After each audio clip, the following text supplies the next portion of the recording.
So you have a poetry feature coming up, and you're trying to decide how many poems should you include, and perhaps more importantly, should you just do poems, or how much communication should you actually have with your audience? Today we're going to be talking about this debate, the great debate. Do you banter? Do you talk with your audience? Do you just plow through your set, poem, poem, poem? What is your audience expecting from you? What do you expect from yourself? And all things related to this. Good morning, guys. Good evening and afternoon. Welcome to the Verses Live to guide you in this journey into poetry. There's me. Hello, my name is Jeff. I'm Matthias. How are you, sir? I am doing pretty good. I'm doing pretty good, man. Okay. I feel like I'm in a space where I'm able to create, and I'm able to create things fairly quickly. And I think that's like my energy space. So yeah, Okay. things have been going pretty good. Yourself? Yeah. Yeah, we were just we were in Philadelphia. Yeah, tell us. Oh, I think we talked about it. We talked about it last stream, right? Possibly. A little bit. My brother got married. Yeah. So Oh wait, we gotta push the button. I guess the claps is Yeah. it a clap-worthy thing? It's a clap-worthy thing. So congrats to Greg. Greg, out he to is Greg. not here. He's on his honeymoon. He's in Korea. Yeah. Well, if you want to imagine what Greg would look like, just look at Jeff. Oh yeah, but I mean, it And then- happened probably about 4 or 5 times during the. Congratulations! Like I'm so That's happy. It's the wrong like one. I'm not. It's that one. I over there. appreciate it, but I'm just not. You know that? You think? Have you heard like the old Seinfeld joke about like weddings and like the reason that like all the men dress alike is because if like the groom chickens out, they can just everybody moves to the right. It's like with Jeff, it's like there's another one. I was literally.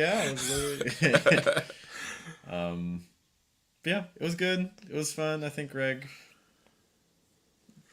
and Kristen had a good night, and that's the important thing. That's good. Yeah. I feel like one of the like really cool things about like especially like being able to go somewhere and like have your wedding and stuff like that. It's like again, no matter what happens through your day, like I remember during our wedding, like no matter what happened and when I say our wedding, I mean like me and my wife's wedding, like not me and Jeff's wedding. But Jeff was at me and my wife's wedding. So there's that. But like no matter what happens, I feel like everybody is working really really diligently to like make it a stress-free day for like you, and so I feel like no matter what happens, if like you're doing your job, as long as the groom and the bride don't know that it's a chaotic day. So yeah, no, it's really good that they had a really good night, man. Yeah, I mean it was they did it at the basically where the orchestra plays in Philadelphia, so it's a pretty nice venue. Yeah. And I imagine Kristen was pretty stressed out, but she handled things very well. Well, that's cool, man. Yeah. Congratulations to the new couple. Congrats to them. How about, well, I guess before we get deeper into things, you brought me a gift. Yes. Okay. So we have to kind of set this up. So, I don't know if you guys out there, if you've been to this restaurant, a lot of people, it's kind of a tucked away secret. A lot of people have not really kind of both experienced it. It's a little higher up there. So if you're able to get your money together, and really kind of stash away some coins, it's a good anniversary. Good birthday, something to treat yourself. Nah, dog, you're gonna get. that's your place. You're gonna. It's gonna be some trouble. Yeah, it's what was called McDonald's, or just as we might say it in America, McDonald's. But When in the Middle East, they call it Mac. they used to call it Mac. They call it Mac. Who calls it Mac? That's what I tell my students. What are you talking about? That's a laptop. They come to these people. They come to the U.S. These people, they're coming over here. They're calling McDonald's Mac. Like, I've what's seen going on? a lot of students, especially Middle Eastern students, if they refer to McDonald's, they call it Mac. And I try to tell them, like, no one in the U.S. calls it Mac. You can say Mickey D's, but usually it's like, it's just McDonald's. Anyways. That's fair. You have given us something from Mick Cafe. Yeah, Mick Cafe. Okay, so here's the thing. So growing up, and I'm not ashamed to say this, okay? Growing up, every year during like this time of year, I I actively got pumpkin pies from McDonald's as often as I could. Those pumpkin pies are delicious. And I'm not a big pumpkin person, okay? There's not a lot of pumpkin things that I like, but McDonald's pumpkin pie, They hit. those things every single. You have to be careful with pumpkin pie because if you throw into, I think it's the nutmeg, it tastes like soap. I don't know if you. Yeah, that's true. You know, Yeah, so you have to yeah, be yeah. really careful. It's hard to find like a real good pumpkin pie because usually I'm a sweet potato pie person. I, But if you have a real good pumpkin pie with the right balance of spices, it's debatable. I'm willing to debate you, but the problem is it's so hard to find that because again, most of them just end up tasting like soap, or you don't really taste the pumpkin. So it's like.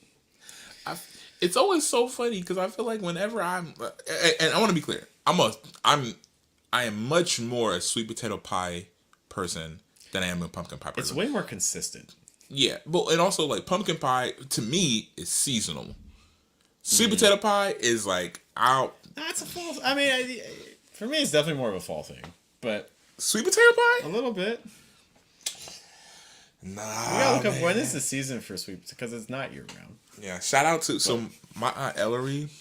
I'll never forget it. Growing up, like whenever there's a family function, and it's a mystery to me. And you gotta understand, Aunt Ellery, she's like 14 kids, right? So, and that's not me like trying to use like a hyperbolic number. That's the actual number. That's the number of children that she has. And so it's so funny. But like she would make like every single year whenever we had family function, she would make the dinner, and she would make like 40 pies. And and again, I'm not being hyperbolic here. I'm saying that like she would just have all these pies like around, and when we left, we would be taking pies with us, and her pies were amazing. And so, but I just feel like exactly what you're saying. I feel like I can't think of a function that wouldn't go well with a sweet potato pie. Don't get me wrong, I ain't complaining if it's there. It's just, I guess normally when we had it, especially it was more like a Thanksgiving, Christmas kind of thing. But that's also the time when I saw that side of the family the most often. Okay. So like let me see, Easter you wouldn't have sweet potato pie? Nah, because I wouldn't. Because again, this is my dad's side of the family. Okay. And so we typically saw them more around like Thanksgiving. So again, like if it happened, I wouldn't be opposed to it. Don't get me wrong. Yeah. Do you ever help make it? You gotta take out the strings. You gotta use like that strainer thing. Yeah. Listen. Oh no, you eat pumpkin pie or sweet potato pie? Sweet potato pie. Sweet potato. Oh yeah, I have. The streets don't know this. I don't even know, Jeffy. I got my own sweet potato pie recipe. I don't brag. Okay. How much Crisco's in that bad boy? Zero Crisco. Really? Zero Crisco. Oh, Jeff. Oh, Jeff. Oh, man. You don't even know. Like, shout out. My wife is somewhere. Actually, my wife is at an Andre 3000 flute concert right now. But shout out to you. Ajane knows.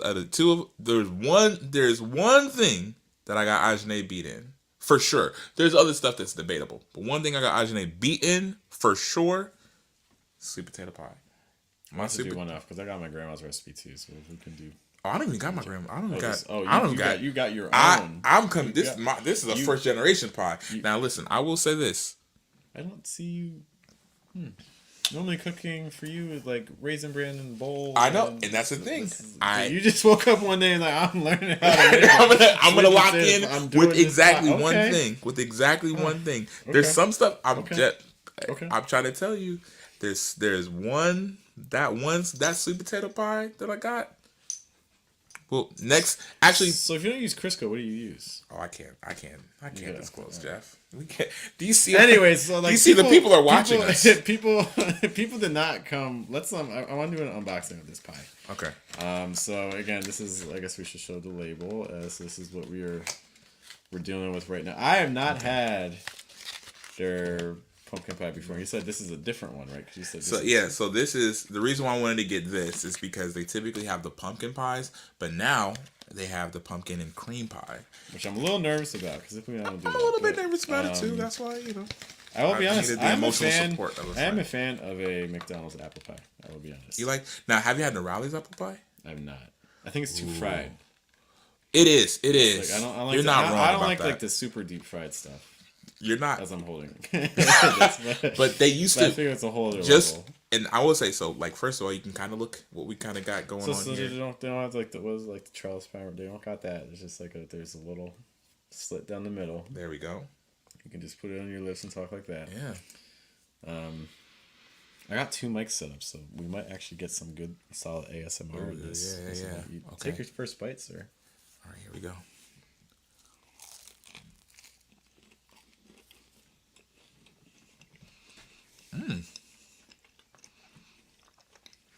I think I like the crust more than the filling. I'm not gonna lie. I'm not gonna hold you. I think I was thinking the same thing. I think there's like a kind of like a really thin layer over the actual crust itself, like that kind of sugary Yeah. kind of thing. I took a bit, so most of my first bite was out of the cream part, evidently, and only a little bit of pumpkin. So I'm gonna try to take a bite from the other side. It was kind of.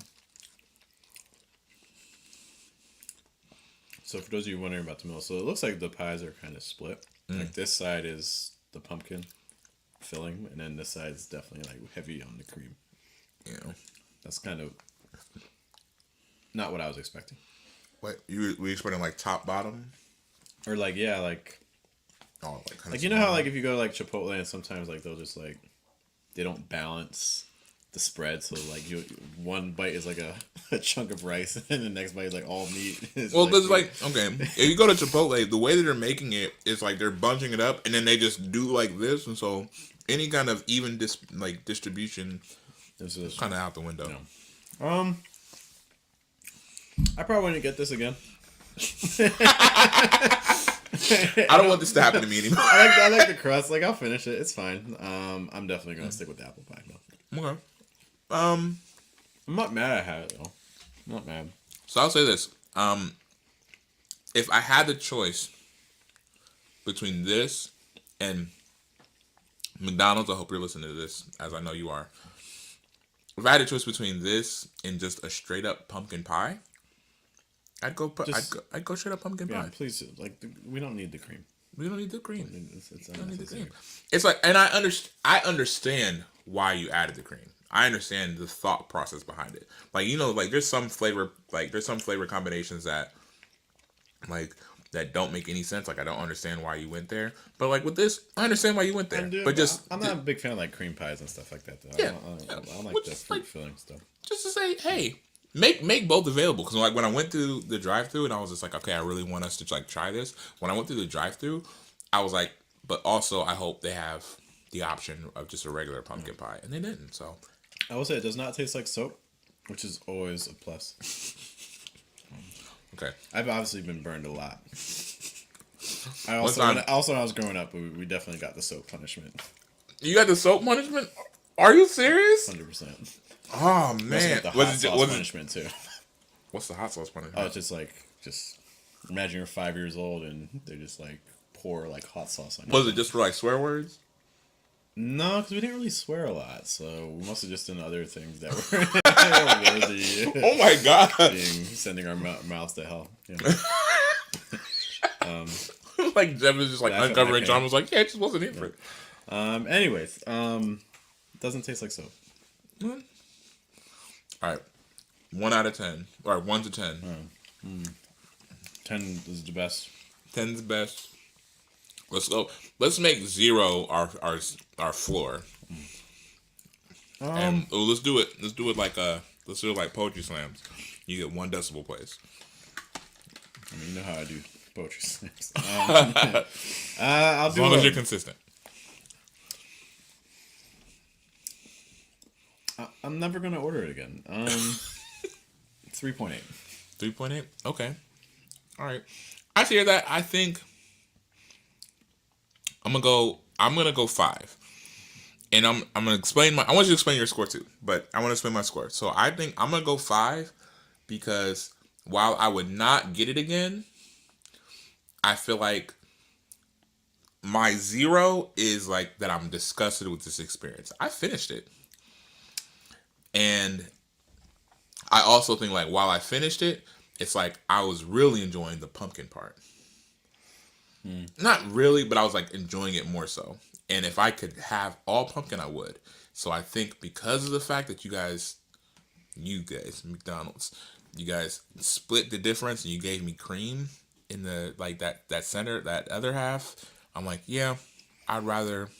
I'm gonna go 5. Again, I enjoyed Okay. aspects of it, and I wouldn't really order it again, but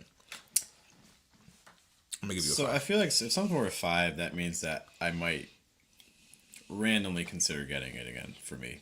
Like if I'm out of choices and things like that, and it's like I really just want something sweet. And it's like, oh, this is all you got. All right, fine. Okay. Below that, I wouldn't even if they had it and I want something sweet, I wouldn't get it. Okay. You know how like with an apple pie you get like the pieces of apple and then there's like the sauce around it. Yeah. Okay. But when you have a pumpkin pie, usually it's more solid than that. You don't get like the massive chunks, but like it's just a consistently more solid like Yeah. substance. Yeah, because it's like blended, Right. so it's like there's This not chunks pie of pie. feels like the apple pie sauce, but no chunks of apple. Like it's like liquid pumpkin. It's very very gooey. Okay. Now, is that because of the cream, or are you saying like the No, I pumpkin think even itself? even like the half that was pure Okay. pumpkin, like that was also very gooey. And I think the texture for me, I like the texture of the crust. The crust is the only reason this thing's getting a 3.8 in my opinion. The crust is fine. All right. But the filling was the pumpkin. Well, again, it didn't taste like soap, so points for that. But overall, an underwhelming experience. All right. However, So, what did you pay? Like $2, $1.50 for that. I think like $1, Remember days it 40. used to be 2 for 1. Man, man. Anyways, people have come for poetry, so I am going to kind of steer it. What are you I'm calculating? giving them. All right. So, oh, that's. But you got to throw out some scores. So their scores is I 0. gotta draw a high and a low. Scores is 0. Oh man, hold on. 3.8 Besides, is calculating our final judge scores equals modified for having only 2 judges. divided by 2. If you guys have had experience with McDonald's pies of any kind, be sure to let us know your thoughts. All right. So the diversus average is a 4.4. Shout out to. I've given lower scores for poems, so that's He really has. I got, really have. but I get applauded for it though. That's the wildest thing. Like, So the key to slams is the first scores you get. You gotta do low. Yeah. Well, that's the same thing with like, okay, so slam dunk contest, the same exact thing. It's like, Yeah, otherwise you're gonna just inflate everything. yeah, it's 'Cause now if you start with a 9, where else do You have nowhere to go. Like, where you? not only do you have nowhere to go, but like, what if like, especially if you give somebody a 9 and they're like the first dunk that you saw, and so now it's like it's not even that person has nowhere to Yeah. go. It's like, what am I going to throw up for this person who Yeah. also puts You're putting puts it in the yourself- hoop? Like that's why I think like when they do like the sacrificial like I feel like treating that as like somewhere around a 5 is a really safe option because that gives you wiggle room on the other side. It's like, all right, this is gonna be our expectation. I never thought about a sacrificial pole like that. Like I guess it kind of calibrate the I scores. think it gives you the greatest kind of metric. To kind That of way keep you can things be like, relatively okay, how consistent, far away from the sack was Yeah. this person? Okay. You know, Huh. but that's my own stance on it. That's fair. So now you just got to be better than the sack, guys. Or All right, poems. Matthias, you were given an opportunity to be a poetry feature. You're preparing your set. You're on stage. What are you doing? You just plowing through poems, or are you going to try to establish a connection? It kind of depends, you know. I think there's a couple different ways to go. I think that depending on the kind of poems that you have, there's a couple different strategies. I would always establish a strategy. So like whatever I'm doing up on stage is not an accident. You know what I mean? It's not like, oh, I don't know what I'm gonna do. I'm just gonna maybe I'm gonna talk. Maybe I'm just gonna read the poems. It's never gonna be an accident. But me personally, booked for and what I'm trying to accomplish, I'm always gonna have somewhat of a banter. I always start with just a poem. I always start with the first thing I say to you is a poem. Okay. Why? Let's just maybe start off with that technique. So why? So there's 2 ways of opening that I think are common. The first way is be like, "Good evening, guys. Hey," and then the other way is starting with the poem. Mm-hmm. Why is it would be very hard to convince me that the first way is the better way, where you take the time to say hi and things like that. It would be very hard to convince me that that's the better strategy than starting off with a poem. Yeah. Why though? There's a couple different reasons, but I think ultimately the drama of it, you know, like you just had somebody just said your name and they said, "Welcome up, insert poet's name here." Ah, everybody's clapping. Everybody does all that. They do all that. You, as a performer, what I would do is I would, as soon as I step up to the mic, I adjust the mic and I stay there and I get my pause, my 5 to 10 second look into the crowd. That way we can get some dead silent energy. Then as soon as it's not dead silent anymore, or as soon as I can get something, I just go right into the work that they're expecting. Like I'm like they're expecting to hear poems, they're expecting to hear poems from me, and I'm like, I want to give that to you initially. That way you have that. Now whatever I do from here, you've gotten poems from me. And then also I think for people that are newer to you, and newer to your work, it's like I really enjoy the thought of no matter who you are, where you're coming from, like you're getting like my work first. So even if you like hate my personality, it's like you're getting work. And also I tell a lot of like in my banter is typically like jokes. Even if my poems, even if I'm talking about something serious, like I'm probably bringing it back around to the jokes. And then my work, there's a lot of like humor and things like that in it. So I would much rather you get that from my work first, as opposed to me trying to lighten everything up, and then you getting a poem that lightens you up or anything like that. So get it from the poem first, if possible. What about you?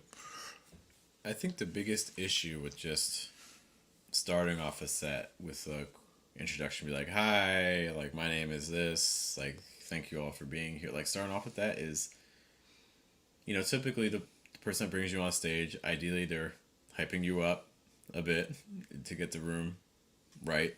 You know, Yeah. I think it's the easiest way to lose energy. Like I think a lot of poets are not necessarily the best at reading the energy that the audience is giving them. Like there's a lot of like people skills involved with it. Like you gotta be able to kind of detect what the audience is doing, while also understanding that you also have control of the audience. Like I think something that you see frequently is that when someone's in a position of leadership, and I would argue that when a poet is on stage, they're in a position of leadership over the audience. Everyone becomes a mirror of each other. Like the audience becomes a mirror of the person on stage, and the person on stage becomes a mirror of the audience. So like if I'm going on stage and I'm like really really nervous, or I'm uncertain about myself, or I'm lacking confidence, things like that, that's gonna reflect back in the audience. The audience is gonna get disinterested. They're gonna get nervous. People are gonna leave. People aren't gonna enjoy the experience and things like that. Yeah. And I think an easy way to immediately kind of just drain the energy out of a room is to go through those sorts of introductions. Whereas by starting off with the poem, in that creative energy that you used to create the poem, I think it's something that can immediately keep the energy at a higher level. Yeah.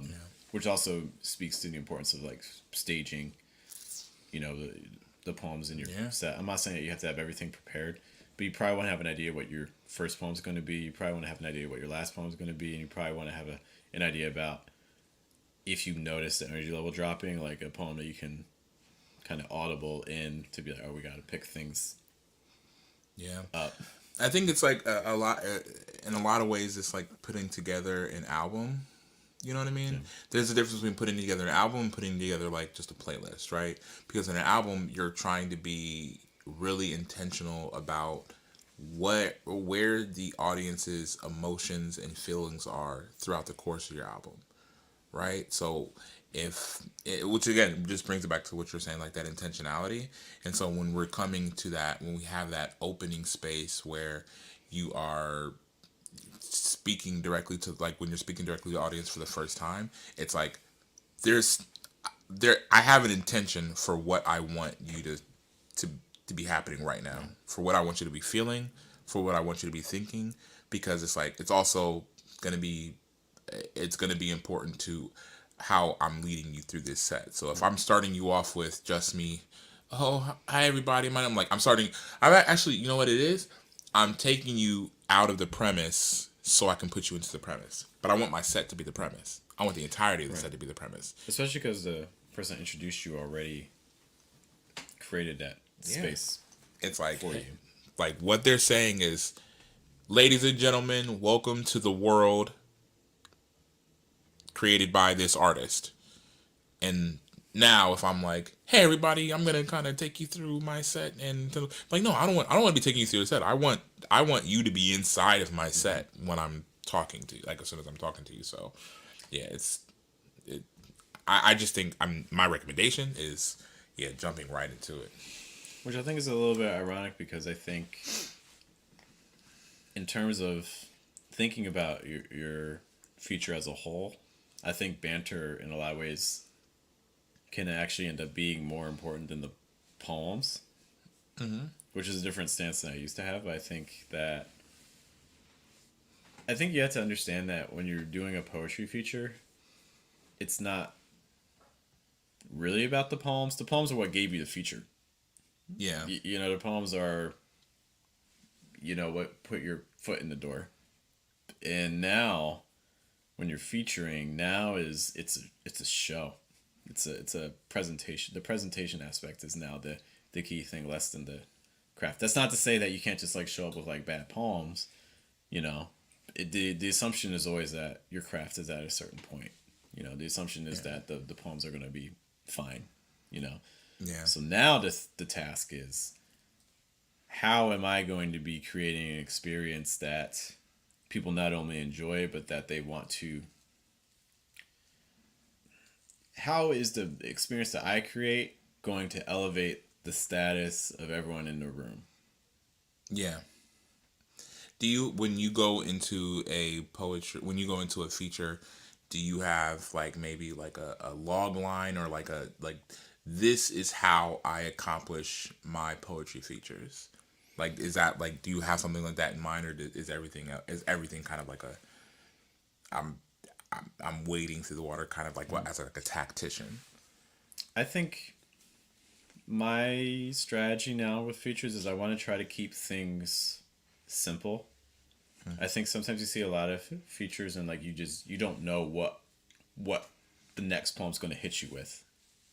It's like, oh well, one poem's talking about this, one poem's talking about this, one poem's talking about this, which I think is fine. But I also think I'm really trying to think of the entire experience to be like, okay, how can I make this as easily memorable as possible? And I feel like Yeah, if I'm just kind of, each poem's going on different tangents and different subject lines, I think that and this is just my own view, but I feel like that creates a more kind of discordant experience versus if it's like, oh, I was at this feature, he did all his poems that were centered around this theme, and there were other things that kind of came in, but there was a consistent theme that came across, like, oh, like for instance my poems, like right now, a lot of dad poems, or the other. Right now I basically have like two kind of features that I kind of fluctuate between. Like there's the Thomas Jefferson one, and then there's the dad poem one. yeah, But the dad poem one isn't going to have any of the Thomas Jefferson stuff, and the Thomas Jefferson one isn't going to have any of the dad poem stuff. But like, yeah, but so then when people leave, they'll be like, okay, I remember he did the dad poems, or oh, I remember he did the Thomas Jefferson. Like I'm really interested in this idea of one being memorable, and I'm also interested in this idea of, again, trying to be remarkable. So it's like, because I think that if I can be consistent in that way, it makes it easier for people to talk about other people about what they saw of my work. yeah, for sure. And I think that it also allows you to have a versatility of sets that you have at your disposal. Because I mean, if you're just mixing everything together, then you really don't have any distinct kind of presentation to kind of send out there to the world. And that way, like, somebody sees one set from you, and then maybe they're like, oh wait, you have a Thomas Jefferson set? Like, what does that even mean? Like that's the thing that I would even be when I'm like, what does that even mean? Like, if you give me like, and I think like your dad poems are really good, but I'm like if somebody said like, okay, I got dad poems, I'm like, oh, that sounds like it's gonna be a good time. But if somebody says, oh, I got a Thomas Jefferson set, it's like, what? What's You know, going on? So yeah. and I think that, and again, just to go back on the idea of being simple, because again, it makes it real simple. It's like I attended a show where the poems were about this. Yeah. I want the simplest, the more I can remove friction in terms of people remembering the work I'm having, I think the easier it is for my work to have an impact on people. Yeah. You know, Yeah. and they're also poems that I enjoy. You know, so it's not like entirely just like thinking about this experience. Like there are already poems that I wrote. They're poems I feel comfortable with. They're poems I like. That all kind of speak to a similar experience in different aspects of that experience. You know, so we can kind of, that's the other thing, we can go deeper in on the subject because we can like approach fatherhood from many different angles. You know, relationships with my own father, and then relationships with my own child and things like Yeah. that. You know. And because I agree with that as well, and I also think there's like a I don't know, there's like a special relationship that you can create with somebody if you're consistent in what you're creating. You know what I mean? Like, because again, just like you said, they're able to attach themselves to like work, but it's hard to attach myself to like, okay, somebody's making all like they have three poems talking about fatherhood, and then they're like, okay, but now for the next two poems, I'm the Thomas Jefferson guy. Oh, then for the next two poems after that, I am the I love motorcycles, like that's my favorite thing. And it's like, and again, it's not impossible to have all of those being good poems throughout the course of your set, but it's just like you said, like that level of friction of like, oh, I'm locked in with you, I kind of get what you're doing, and I can follow along with like your work is a little bit harder. And I think it allows people to self-select too, because some people might be like, oh well, I'm not really interested in history, or I'm not really interested in persona poems, and yeah, you're not going to enjoy the set. Sorry, like it's not gonna be, but I'm okay with that because Oops. like I would rather go, like it depends on what you want. Like it's similar to, we did a workshop talking about YouTube, and this sequence I feel like really just captures the whole situation. So I asked originally, you know, what are some of the goals some people have with YouTube, and they're like, oh, I want, you know, like views. I'm like, okay, well, I don't believe you, and let's prove it. So You liar. so I said, okay, would you rather have 1 million views that give you no income, you know, and no one that's interested in anything that you release? Or would you rather have like 50 views that gets you one person who's interested in, you know, working with you on like a $500 project? So again, 1 million views, but no one that wants to go deeper with you. 50 views, but one person wants to go, you know, they're starting to kind of dedicate, you know, serious interest to what you're doing. Yeah. What do you think his answer was?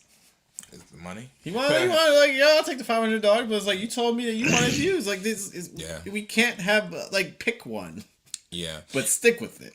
Yeah. And I think it's also like kind of understanding the like, okay, somebody says they want money. Actually, no, this is really good because it also kind of goes into like storyboarding and character like writing and like plot dynamics, right? So it's like, if you have a character that really, really, really, really, really wants money, like the question isn't do they really want money? The question is why do they want Yeah, money? because money Right. doesn't do anything.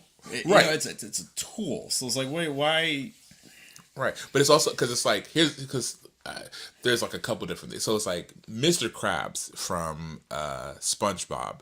Like it's his story is so interesting because it's like he's like, I really really really really really want money, and it's like to a degree it's like for his daughter, like, you know what I mean, to a degree he talks about like it's for his daughter, but to a much larger degree it's good because he grew up poor, You know what I mean? So he's like, money, like I just need, because it's like, so like that's the reason. So even if there's not like an end function there, even if it's not like I want money to buy this, what he's maybe the reason for this, like I'm running away from not have, like what me Yeah. wanting money is not me wanting money. It's me running away from not having Yeah. money.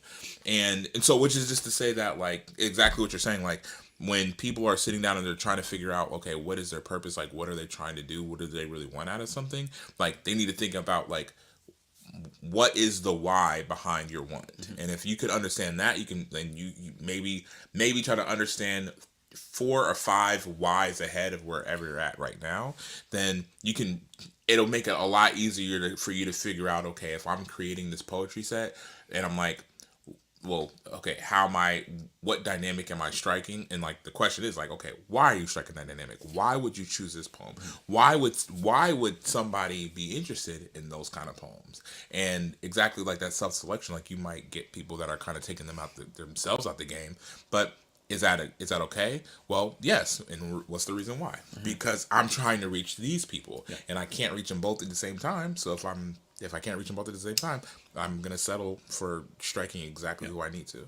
Because I mean, because you could be doing a feature and like looking at your audience, and you see someone on their phone, and so you try one poem at them, and they're still on their phone. You try another poem at them, and they're still on. And you try a whole like, and you're trying your whole gamut, all the range of topics, and they stay on your phone.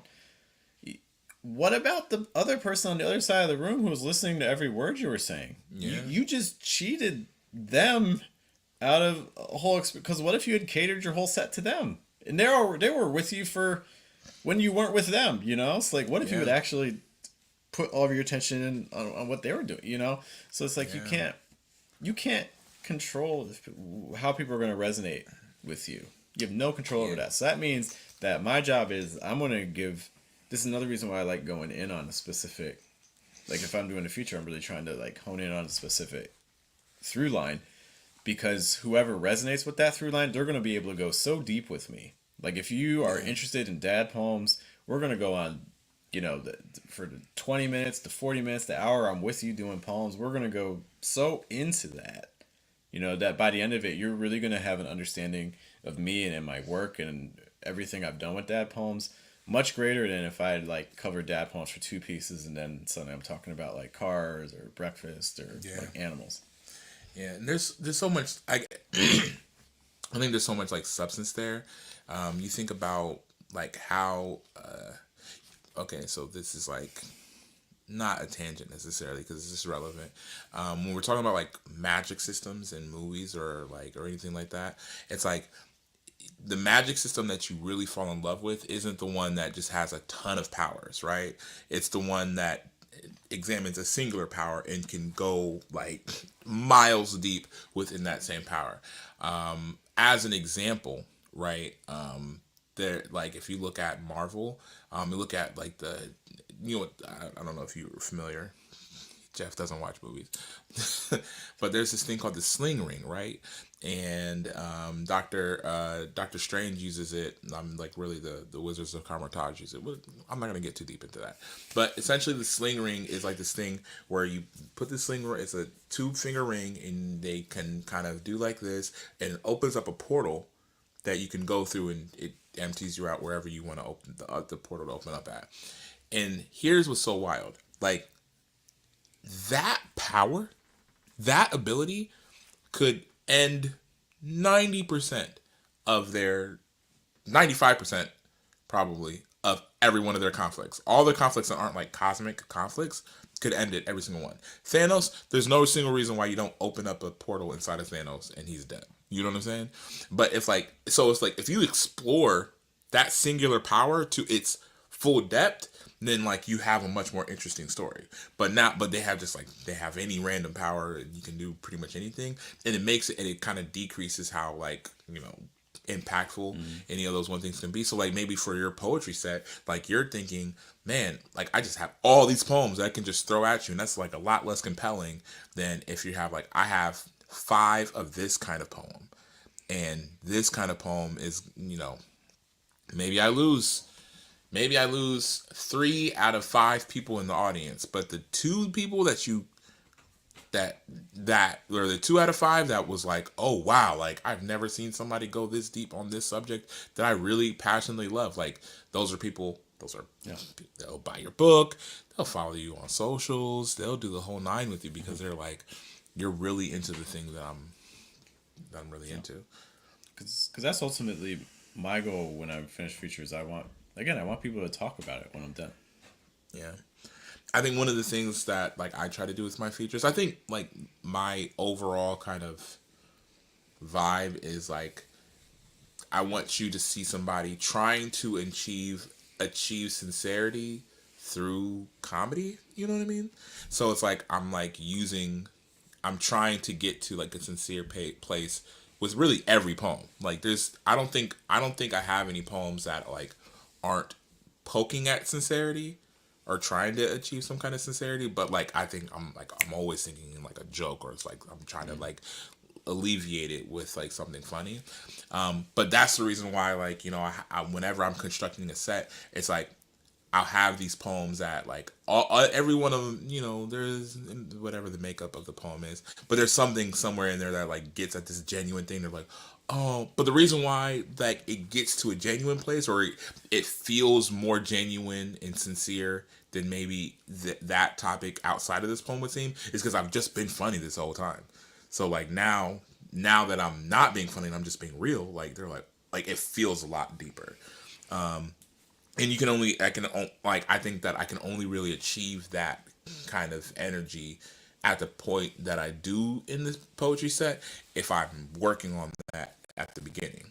If I start off severe, if I start off like, you know, death is a thing and I'm experiencing it all the time, like if I'm like starting there, then like I can't use, oh, like, and I found a jacket or something like that, and that be like a sincere, like, deep moment for you as an audience.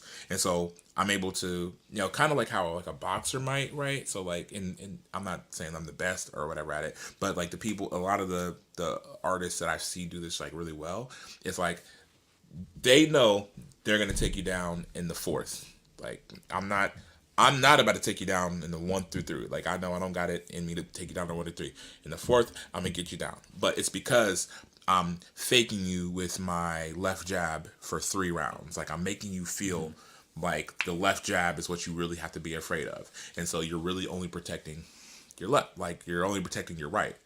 And then somewhere in the fourth, I'm like, oh, but here's the right hand, and then bam, like, and you're out.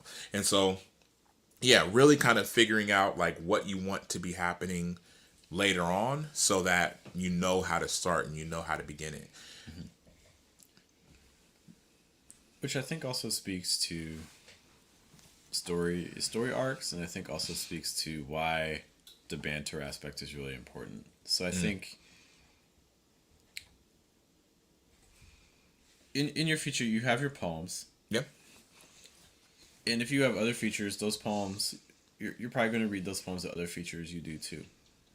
So in some ways the poems are kind of just the typical, everyone's going to get those poems, and yeah, they're more or less going to be pretty similar to each other. The the banter, the conversation you have with the audience, the engagement you have with your audience, that's the unique part. That's what makes each show different. yeah, And that's also the place where you can start really adding in some individuality and allow people to go a little bit deeper with you, because and also just kind of strengthen that kind of emotional connection, you know, because doing things like with stories and things like that, you're able to kind of transport your reader to different places with you to a yeah, degree, like mentally.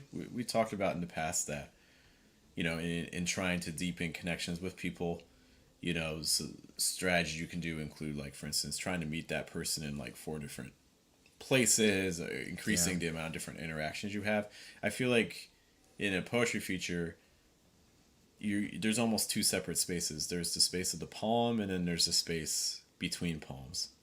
And I think that if we really treat that time between poems as opportunities to, They are their own separate spaces, and we need to develop that.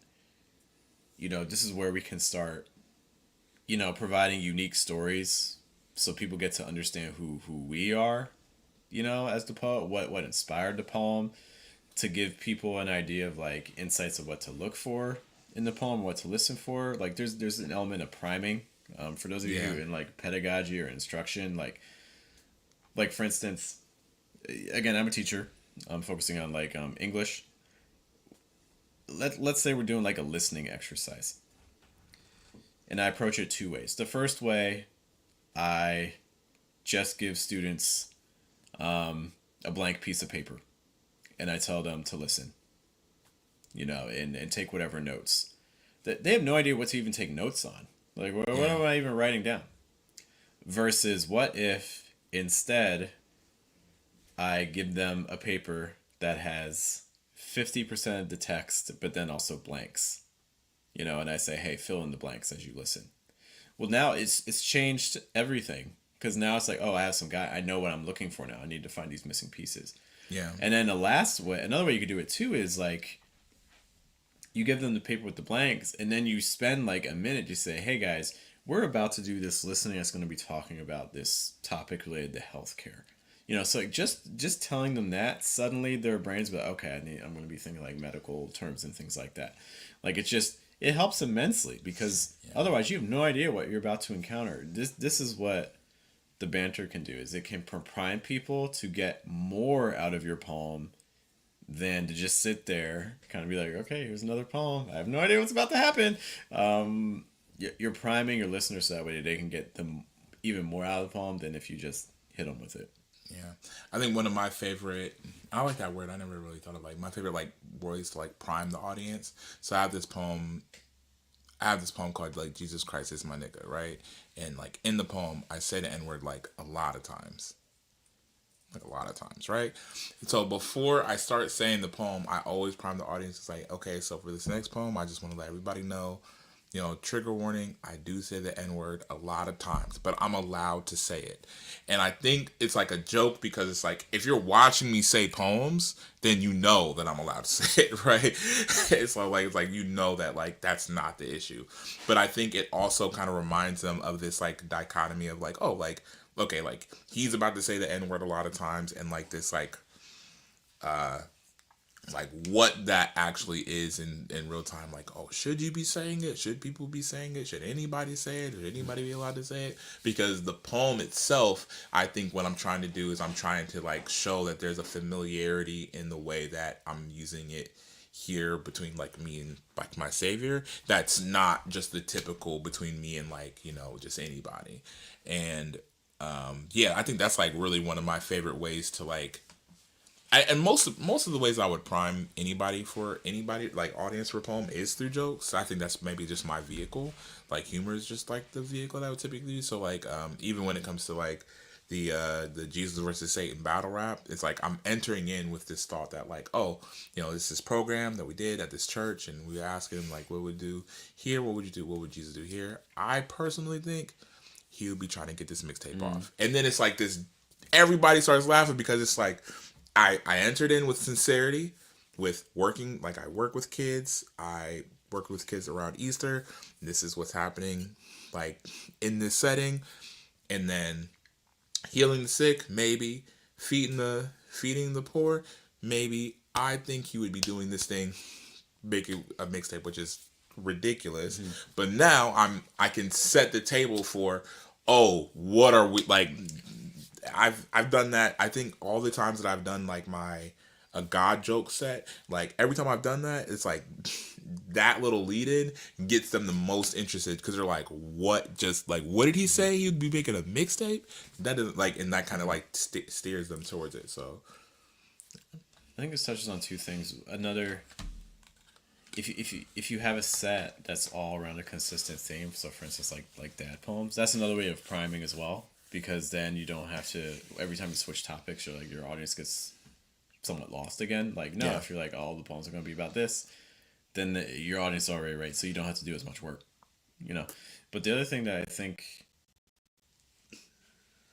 that your strategy speaks to is the fact that when you're that if you have this set in mind, you can almost. My guess is that some of these jokes and things you've done, you've probably used multiple times. Oh, for sure. Which is so this, and I think this speaks to the power of story. People think in story, and so what you can do as you're crafting your set, you can almost be like, okay, well, this is going to be, it's almost like a comedian with their set. Like they have their bit, they have everything that goes into it.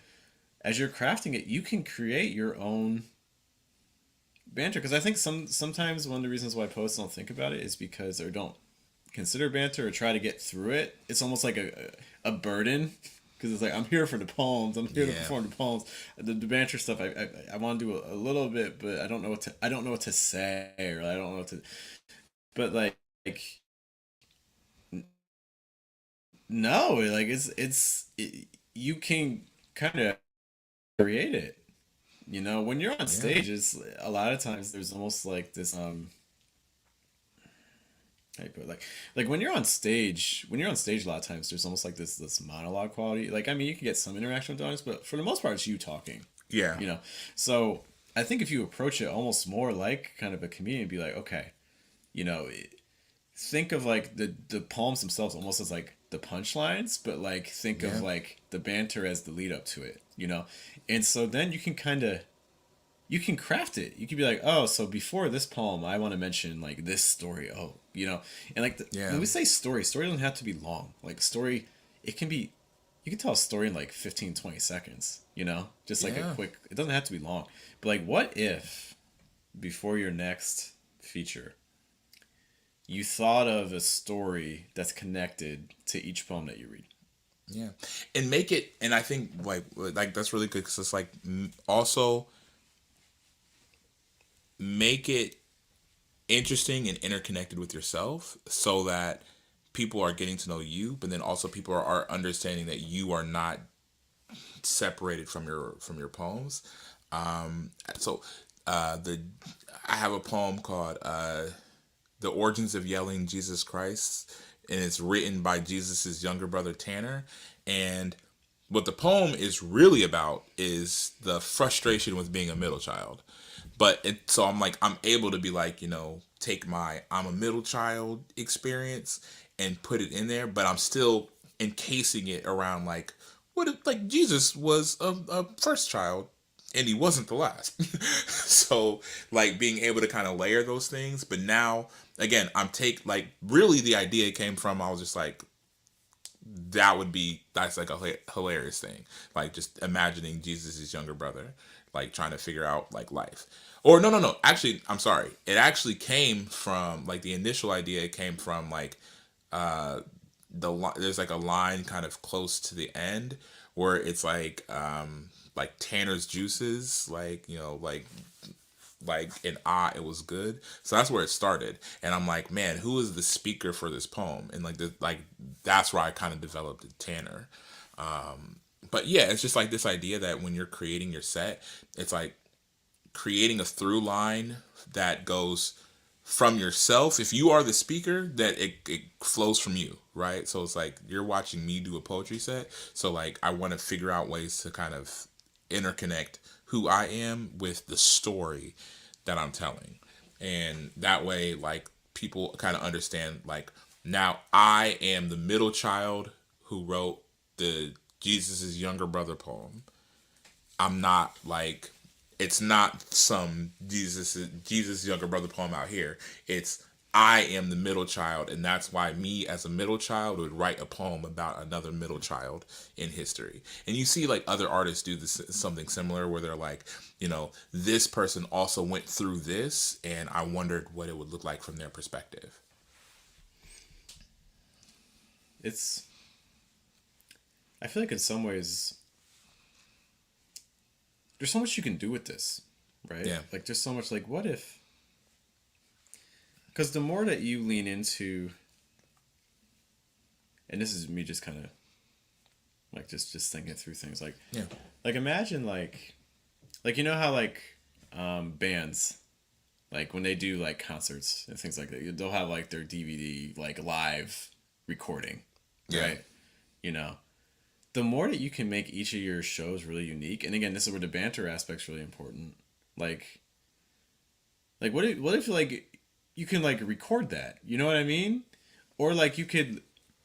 What if you turn it into like you can make it into a book? Like it not only is your, for instance, your book about the poems, but what if the the book also had like the stories before each poem? You know, like there's so much you can do with this. And you can also, I think it all. And again, I'm not necessarily. I think we're talking about like the feature itself.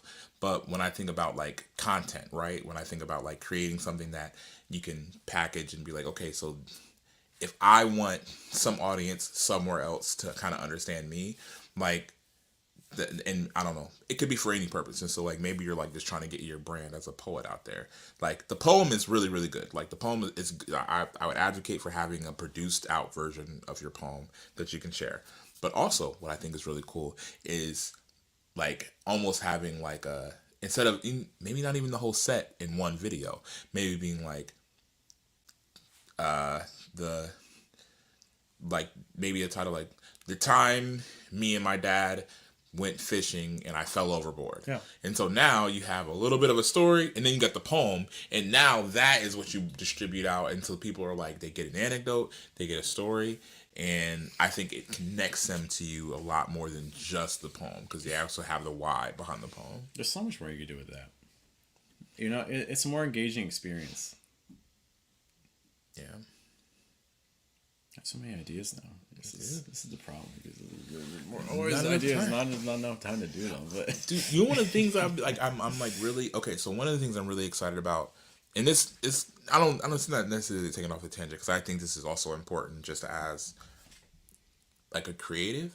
I think that one of the things that I'm really excited about in this era is just this potential of being like, I'm always in a position to be able to take a look at the work that I'm producing and create something more dynamic than just like recording it, right? that's also of high quality. High quality. Because there's so much. It's so much easier to produce something that in the past would have cost tens of thousands of dollars. And that's not to say that the equipment I have is like cheap, but like Dude, there's I think that people really, I think people overestimate. Let's take like Button for example, like the amount of instrumentation that it would take to create a video quality like that of like the typical like Button, somebody standing there reading their poem, camera angle like that, like it's it's not nearly as expensive as you might think right now. today. Right. Today. Right today. Yeah. And I think that there's like a, and again, I was talking about this with like another artist. Prometheus. I was talking about this with Prometheus, but I was just like, man, like you guys, they have all of these. Shout out to Prometheus if he's watching, somewhere out there, if he's ever watching this, because he's like a really incredibly talented freestyle artist, incredibly talented rapper. But I'm like, if I kind of came across the community like, I saw an event and I was like, oh, I really want to. That sounds like a cool event. I got some new camera gear and I was like, I want to try this thing out. And I was kind of opened up to a whole new like, oh man, this stuff is so cool. But it's like people are talking about like this stuff happens all the time. I'm like, man, like where's all the content from it? I should be seeing this all the time. Like if you're saying this happens every week, like I should be seeing stuff like this all the time. And I think there's a gap between what people like. There's a gap between what people are wanting to do with their show once they've planned a show. They're like, I put together this entire event. Man, there was money on the line. There was like $1,000+ or something like that. Winnings. There's all these people at this event. There was like food, like not even just like a couple cookies or something like that. There was like multiple boxes of pizza and pop and all that other two stuff. whole boxes. No, like more, like it was like 6 or 7. Like they really fed this event. There's like people were taking stuff home, and so like afterwards, so it was like they thought about everything. But I'm like, bro, like this right here, like you guys have to have like video, like have something that you could keep afterwards, which is just to say that like I think people factored it in so late because I think they maybe assume later on down the line they'll get something higher produced, but I'm like, you could really produce something really high quality for not that high of a price point that will that you'll be able to kind of stack on top of the event that you're having. And if you don't have the high quality stuff, do the low quality then. Because low Do quality is still something. better than it's still better than nothing. Do something. People got to, even if you're just wanting people to see the growth. Like I would much rather somebody see me and some 2-bit like Yeah. blurry thing, if that's how it starts, if that's how it has to start, you know what I mean, and then later on, like, you can always kind of grow. But I'm like, it's very seldom going to go from I'm not recording anything, don't do anything, to like now I have this super high quality, super high depth. Like, no, you got to get your stuff out there. But I feel like that's a different subject. But It's a big one. No, it's important. it's a big one. Any final thoughts on just kind of the topic of banter for features and things like that? No, just, I mean, ultimately, I would say like everybody kind of has their own style, and how they kind of approach features, and I think that as an speaking as somebody that's an audience member, I can only really tell you, you know, what I enjoy as an audience member the most, and that's somebody leading with their work, and then also like somebody taking me through their set in a way that I don't know that I'm being led through an emotional journey. You know what I mean? Like those are the spaces that I enjoy the most. But everybody's gonna have their own thing. Everybody's gonna figure out their own way, and maybe, just maybe, you figured something out that like maybe we haven't figured out. But I mean, can only kind of tell you what we know, I guess. Don't shy away from it, but also be very intentional. It's not something that has to be spontaneous. Like if you're nervous about what to say, you can plan it. You know, but I think it's not something to avoid. It's something that I wish there was a time when I first started doing features. I did try to avoid. I thought it was about the poems. I really thought it was about the poems, and I don't think that. I think it's really about presentation and impact that you have on the people that are there to experience what you got. You know. Yeah. So Shout out JG is actually one of the people that like taught me, like when I was first starting to do features, was really like teaching me, like, it's really the thing that they're going to take with them is like what you're saying in between the poems, because yeah. there's also something to, like, I just heard this really deep impactful thing and that you've really wrote and you've rehearsed and all this other stuff, and so now like you've taken me through this journey, and so now let's like kind of resonate with each other while we're taking this breath, and like that, it's almost like, okay, now this is gonna feel like a tangent, but it's really not. Bruce Wayne, right? His parents get killed like right in front of him. Spoiler warning. I'm sorry. God. I'm sorry, guys. My Bruce God. Wayne, Batman, right? He gets his parents killed right in front of him, and that's like this really, really tragic and like horrible, horrible event. But the thing that makes like the thing that happens afterwards is like Jim Gordon is like kneeling next to him, and he's just like, it's everything's gonna be okay. So it's like that's like a really impactful moment in his head, and it's like, so you need, I don't say like you need your like parents to get murdered, but like you need to have these spaces that's these really high impact emotional moments, which are going to be your poems. But the thing that's going to let you resonate, like the thing that's going to like let you resonate, is those moments in between where you're like, okay, we're here now, let's take a breath, this is what happened, like we're all here, right, we're all good, okay, now that we made it through that, let's escape into this next trauma or event. I'll say that event. Cool. Let us know, guys, your own strategies for poetry features, your own Yeah. favorite ways to handle kind of the banter in between poems and things like that. And send us pumpkin pie recipes. Yes. As long as your name's not McDonald's. As long as you're not. You can keep your recipe to yourself. Or just make the entire thing pumpkin. That's also. I don't get too. Or much just stick into with apple pies. Apple pies are nice. Apple pies are nice. You're right.